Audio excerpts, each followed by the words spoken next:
Hello everybody. My name is Toby Maggert and I'm a high school math and computer science teacher here in Iowa.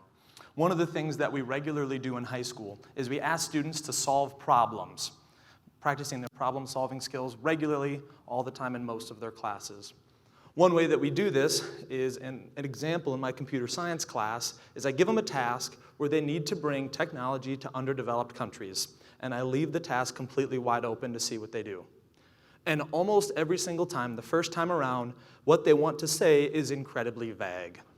Their results are something along the lines of, give them the internet and give them a smartphone. And that's about it. Not much thought about the cost or who's going to put it in there, who's going to maintain it after it's built, or whether the people there know how to use it or even benefited from that particular idea. And the results tend to be rather vague on their first pass. And I think about this, and I believe the reason is because almost everything that we say in most of our lives is incredibly vague. We don't start getting specific with what we do until it's time to actually do the work. So for my talk today, what I would like to do is break down 4 general bits of advice that we oftentimes tell young people and instead break it down into very specific actions. What I would like you to do if you're listening here or at home is get out a recording device, something to write with, and please pick at least one bit of advice that you're going to write down how you can be more specific and useful to people there. Whether you're the adult or the student, how you can give and receive these bits of advice could change your life in some way for the better. I think it's worth defining, what do I mean by being specific? For the remainder of my talk, specific is going to mean actions that you can actually do that a third-party observer and yourself would agree upon. If you can say this and you both agree, yes, that happened, that is very specific. Similarly, when you're going about, when I say vague, vague tends to be a destination that you want to get, and the specifics are how we get there. So as we're talking, and I say get specific, I'm going to talk about the things that you can do to get to your desired destination. That being said, my very first bit of advice is going to be learn to make a goal. I can already hear my students groaning because we make students write goals all the time. Every single quarter and in almost every single activity and sport that they do, we make them write down their goals. So, why do I say we need to learn how to write goals? A few years ago, a researcher by the name of Dr. Gail Matthews did a study, and she found that adults who write down their goals are 42% more likely to achieve them. And then, as soon as this was verified across the entire country, students, or schools and clubs started making their students write down their goals.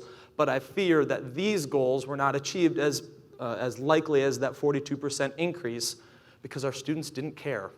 People were telling them they had to make this goal, had to write something down. I don't think they truly cared.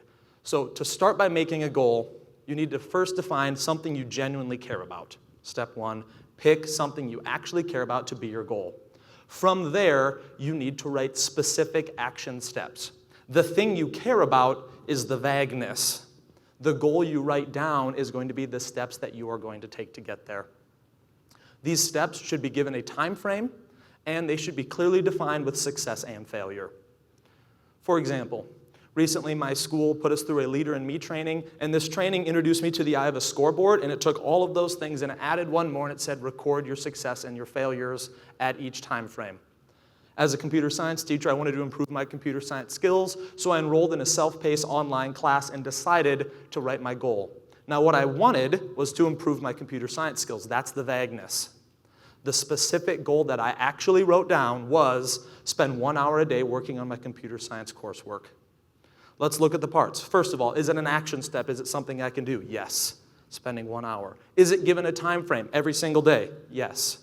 And is it clearly defined as success or failure at the end of every single day? Yes, I could say I did or I did not do that, and a third-party person and I could agree on whether it was accomplished or not. The idea of the scoreboard, then, is you record whether or not it was successful. So I made a table, had the days of the week, and after every single day I would put a green check mark or a red X defining it as success or failure. Did I spend 1 hour practicing my coursework? And at the end of the week, if I had 3 days that were successful, I considered the week a success. On a slight tangent, it's worth noting you have to be comfortable calling any individual day a failure toward the goal. Not that the day is a failure, but I was not successful in approaching my goal on that given day. But at the end of the week, even if I only spent 3 days, that was my goal for the week, and that week could be labeled as successful. Again, when making goals, don't focus on what you want, but rather the steps that you're going to do to get there. And those steps need to be action-driven, something you can do, given a time frame, and clearly defined as either success or failure, and then you should record them to increase your chances of accomplishing the goal. My second bit of advice is learn how to be a good listener. Oftentimes, this is paraphrased in a lot of different ways, like don't interrupt when people are talking, or even children are to be seen and not heard. Being a good listener is difficult for our children, and I believe part of it is because we are not automatically taught that as we grow up. As a matter of fact, when I was in college, I was introduced to a term called egocentric. Being egocentric means you're physically incapable of putting yourself in someone's shoes. As a young child, you are not able to do that mental exercise and think about what other people are thinking or feeling. Human beings typically exit the egocentric phase of development at about age 4. However, just because they are mentally able to do the exercise does not mean that they are well practiced in it. We need to be able to practice this. So before you can be a good listener, you need to stop and think to yourself, what am I going to do with this person? What would they prefer I do in this scenario so that they can be heard? And that has the assumption that they have something of value to add.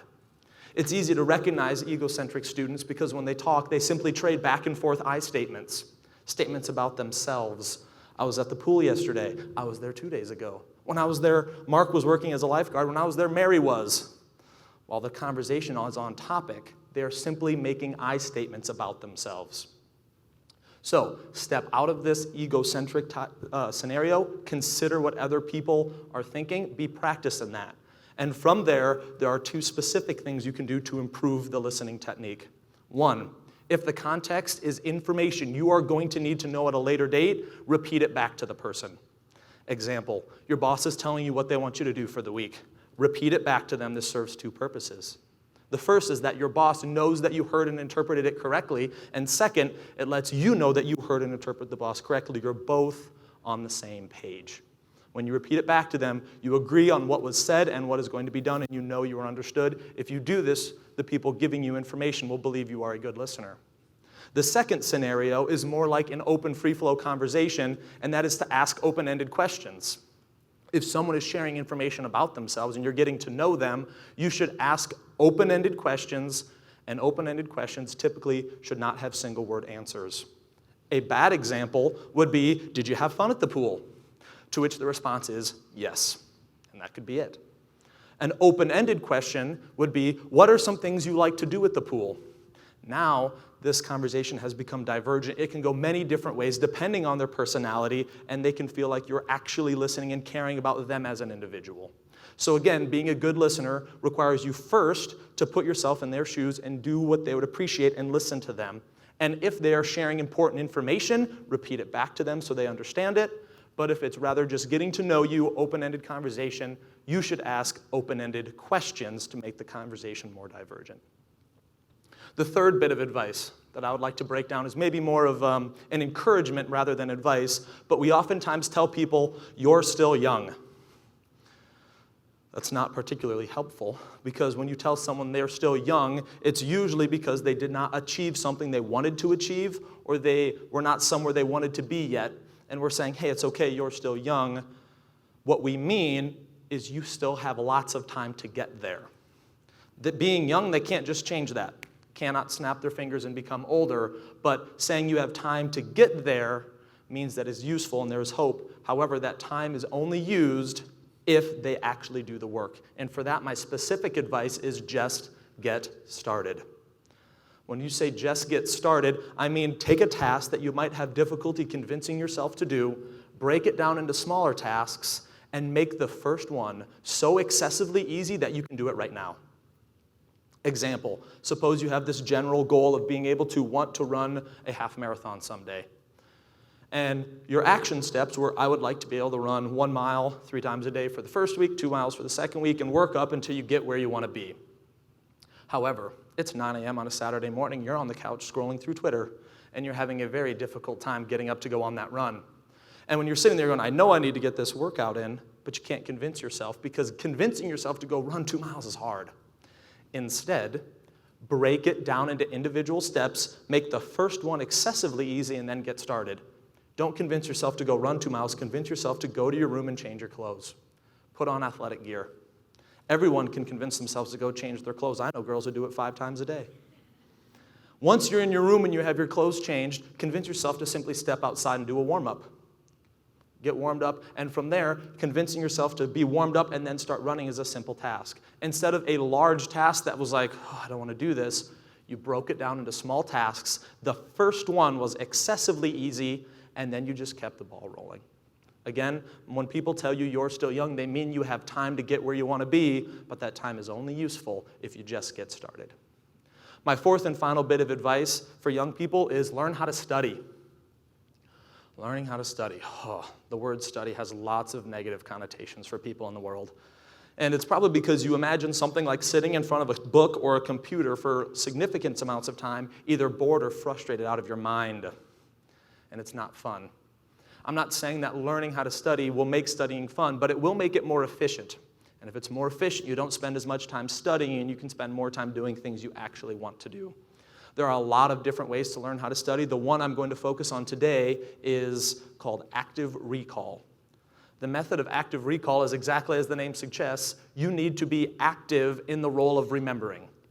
As a teacher, I see learners all the time, if they don't know the answer, want to simply be told, this is the answer. However, that is not an effective way of learning information. What active recall says was you need to take your best guess before you're allowed to see the solution. Suppose you're working on flashcards. You're looking at it, you're learning your Spanish terms, and you have it, no idea. You're looking at it, no clue. And you're tempted to just flip it over and say, oh, that's the answer, and then put it back in the stack. That is not a proper way of using active recall. Active recall says you need to make an attempt. Say what you think it might be. Take your best guess, and then see the answer and compare your answer to the solution. It is research proven that you are going to have much better short-term and long-term memory if you use active recall, potentially for a lot of reasons. One is the way that memories are formed, potentially. Another suggestion is that it's in the active process, you have more blood flow. And maybe it's the fact that you've clearly defined what you do and do not know about the topic, but regardless of what it is or the combination thereof, it shows that people learn better. And it's not just with flashcards. You can do this with math. Suppose you're looking at a math problem and the first thing you think is, I got no idea. And you want to go find a YouTube video and see someone else showing you how to do it. Rather, active recall says make your best attempt. Do what you do know how to do as much as you can, as far as you can, and only after you've exhausted your opportunities or what you can think through, then find the solution and compare your answer to the solution. This act of active recall has shown to greatly improve how much people are able to remember. So, at the beginning of my talk, I asked you to get out a piece of paper and record at least one thing going forward that you were able to write down in your life.